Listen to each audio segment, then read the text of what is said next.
नाज़रीन, आज दूसरे दिन भी पंजाब असम्बली में पंजाब हुकूमत को बजट पेश नहीं करने दिया गया।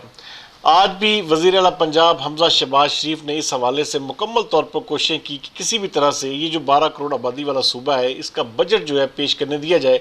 लेकिन बजट तो दूर की बात है, वहाँ पर किसी भी हुकूमती नुमाइंदे को सही तरीके से बैठने भी नहीं दिया गया।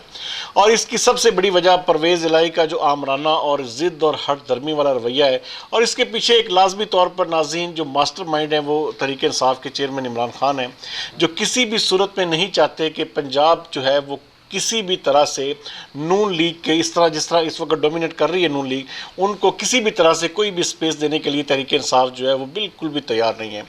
नाज़रीन, ये जो आने वाले ज़िमनी इलेक्शन हैं ये इसी ज़िद और हट धर्मी अगर इसी तरह जारी रही तो इसका सरासर नुकसान भी पाकिस्तान तहरीक इंसाफ को ही होगा।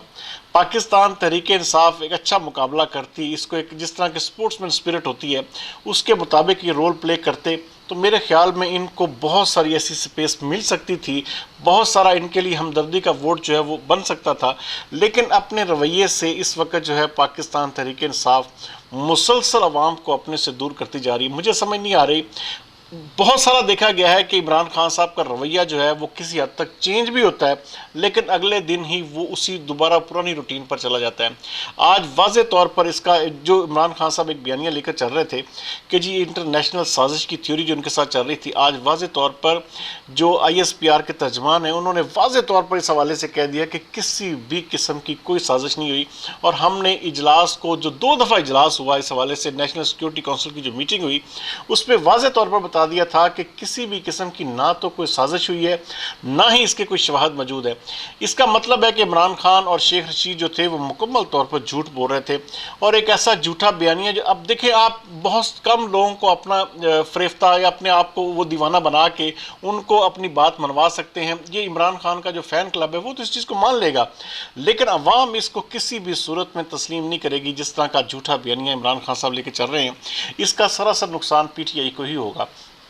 नाज़रीन, आप इमरान खान का रवैया देख लें कि कहाँ से शुरू हुआ था धमकियों से, अब वो इल्तजाई एक किस्म का उनका वो जो रवैया वो तब्दील हो चुका है। लेकिन किसी भी सूरत में इमरान खान साहब जो है वो हार मानने के लिए तैयार नहीं है। वो चाहते यही हैं कि किसी तरह से जल्द अज जल्द इलेक्शन हो जाए, लेकिन ऐसा 1 साल पहले इस वक्त तो मुमकिन नज़र नहीं आ रहा। जो भी हो जाए इस वक्त जो मुल्क की सूरत-ए-हाल है वो किसी भी तरह से इलेक्शन को सूट नहीं कर रही। जो मियाँ नवाज शरीफ की वापसी थी वो भी इसी वजह से डिले हो रही है क्योंकि इलेक्शन जो है अब वो दूर है। अब बहुत सख्त फैसले होने जा रहे हैं। नाज़रीन, ये मैं बल्कि आपको ब्रीफ कर दूं कि बहुत जल्द आप देखेंगे कि इमरान खान को गिरफ्तार भी किया जाएगा। इमरान खान के साथ साथ और भी लोग हैं वो गिरफ्तार होंगे, लेकिन ये हुकूमत का अच्छा अमल नहीं होगा।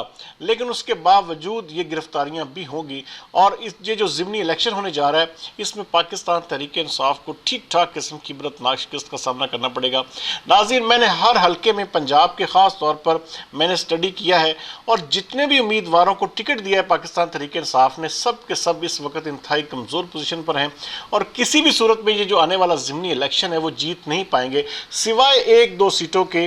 पाकिस्तान तहरीक इंसाफ 20 की 20 सीटें जो है इस वक्त लूज़ करने की पोजीशन में है।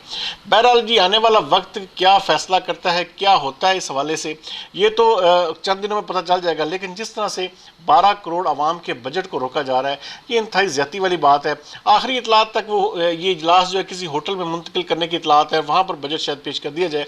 लेकिन जिस तरह का रवैया परवेज़ इलाही और PTI ने पंजाब की जो असम्बली है वहाँ पर रखा और पंजाब के अवाम के साथ रखा है, मेरा नहीं ख्याल कि पाकिस्तान तहरीक इंसाफ को इस रवैये से अवाम में पजीराई या कामयाबी मिलेगी। अगले प्रोग्राम तक सरदार अमीन जतोई को दीजिए इजाज़त। पाकिस्तान जिंदाबाद।